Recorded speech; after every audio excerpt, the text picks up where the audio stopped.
about me becoming a knight? Uncle Simon's not the only one who'd take you as a squire. If we collected enough money, we could pay another knight to teach you. It'll take some time, but we should be able to gradually increase our income. All we need to do is have a lot of patience and pray to God. Richard! Lord Hamley caught me riding the horse you stole from him. He told me before I take you back, I can have some fun with you.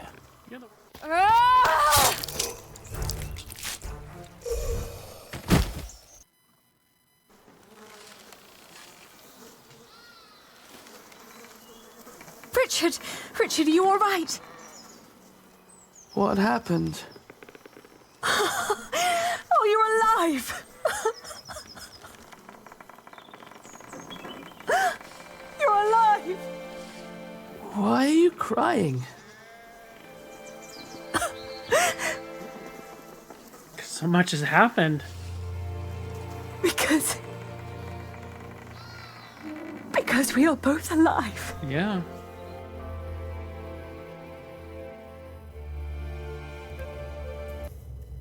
Looking back, we'd been lucky that his bones hadn't been broken, and that his ear had healed so quickly after we had burned out the wound. Otherwise, I'm not certain my brother would have survived the attack in Huntley. Once he could walk again, we gathered the few things we had and headed out, counting our blessings and preparing to build ourselves a new life.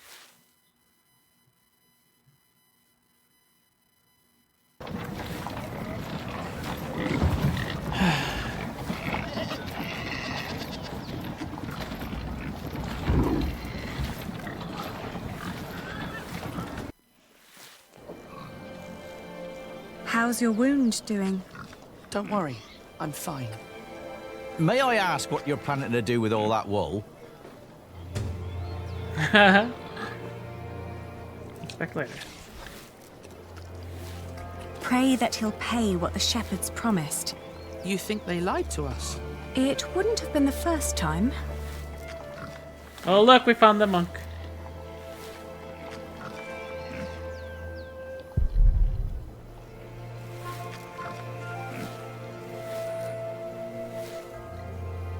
Mind showing me a piece of your stock?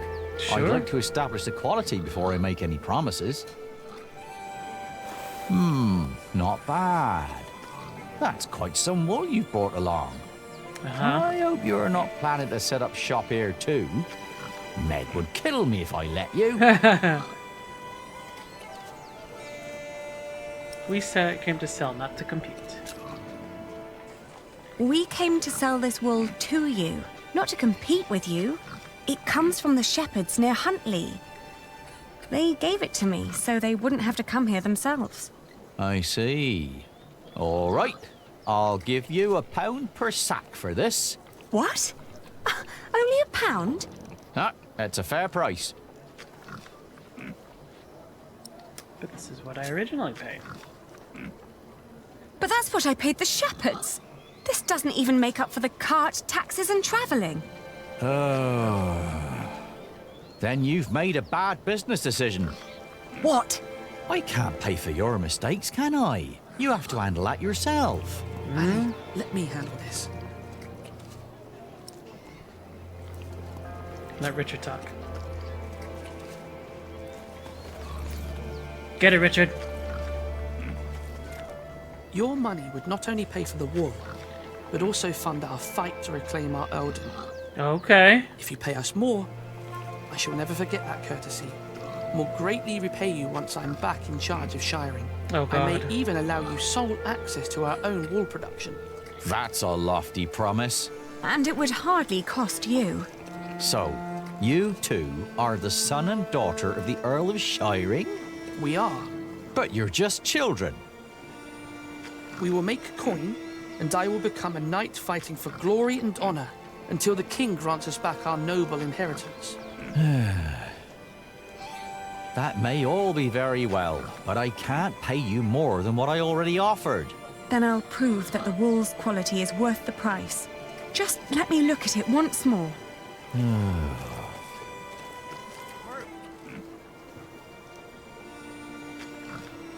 Praise the wool. It's clean. Wool is often full of grease and dirt.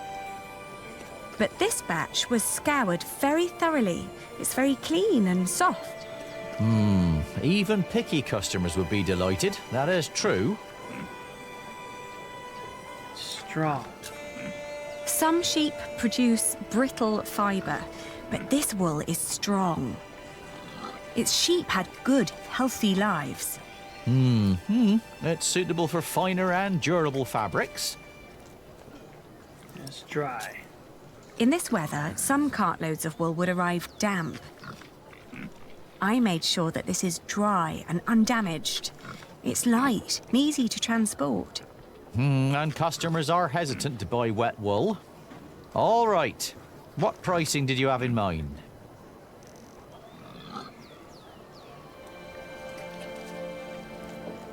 Risky £2. £2 per sack.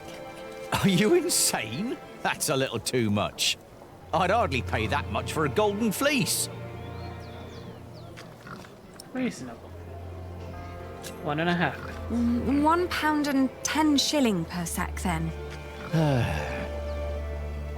But tell you what, I'll give you £1.25 for every sack. You've brought up some good arguments. Your wool is exquisite. Of course it is. But not a penny more, all right? Agree. Yes, agreed. £1.25 it is.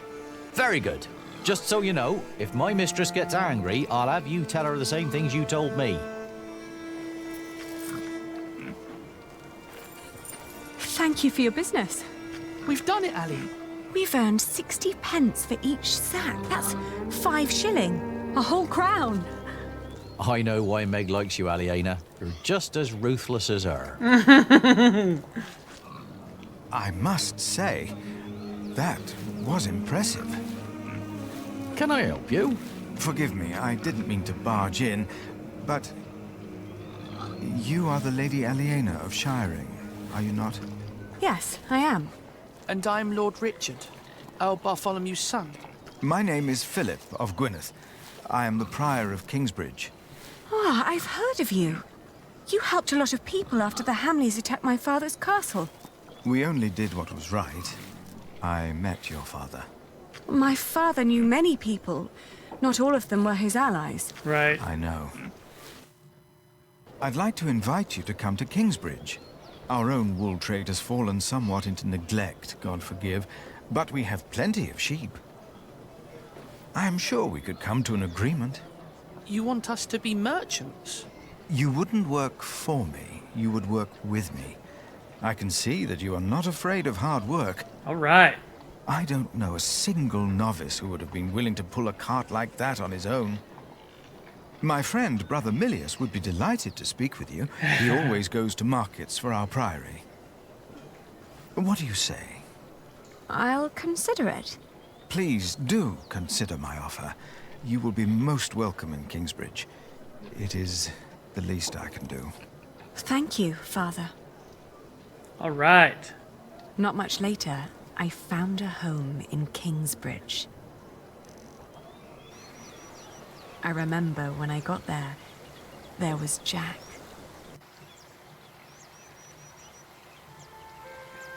You! I remember you. You're the boy with no father. Actually, I have 2 fathers now. Is that so? Yes. Tom Builder and Jack Sherberg. And then the days just went by. Little did I know that the best and the worst was yet to come.